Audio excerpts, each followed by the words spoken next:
So in 2018, it's the obvious push for mirrorless from both Nikon and Canon.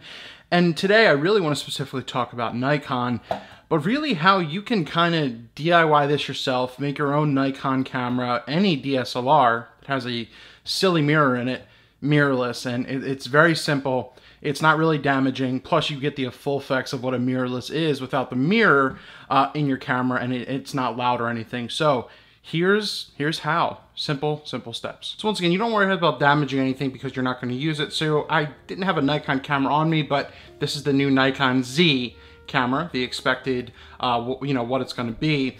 And with that Z, if you turn it, is N. So I understand what Nikon's trying to do there, but this simple procedure is just as simple as taking off your lens cap. And if you can look inside, let me get a nice little close up. As you know, a bunch of these cameras, these DSLR cameras, they've got a silly little mirror in them. Right behind it, right back there is a sensor.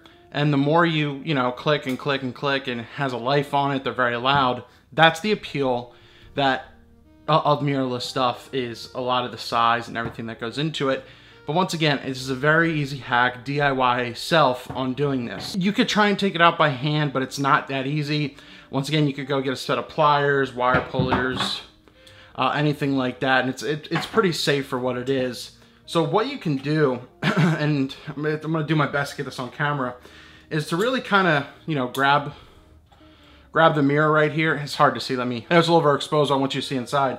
So I have the mirror standing up right here, so that way you can see it, in the back, and it's super simple. And the cool thing about this, once again, the mirror, is it pretty much just comes right out. So if you, now once again, don't worry about breaking it or anything like that. You're just taking it out anyway. Let me just get out a bit more of the mirror there.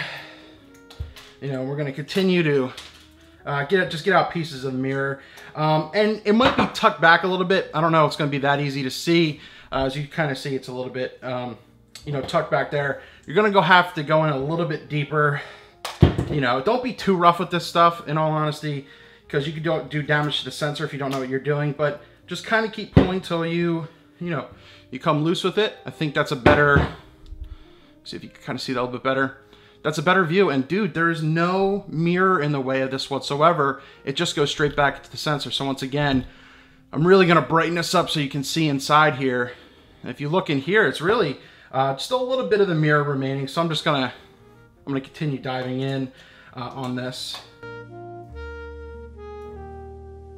Look, shiny little mirror right there. Still going into it. We just got like the first half done. Now we're working on the deeper half.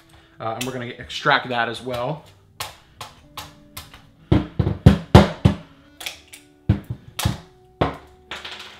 Go.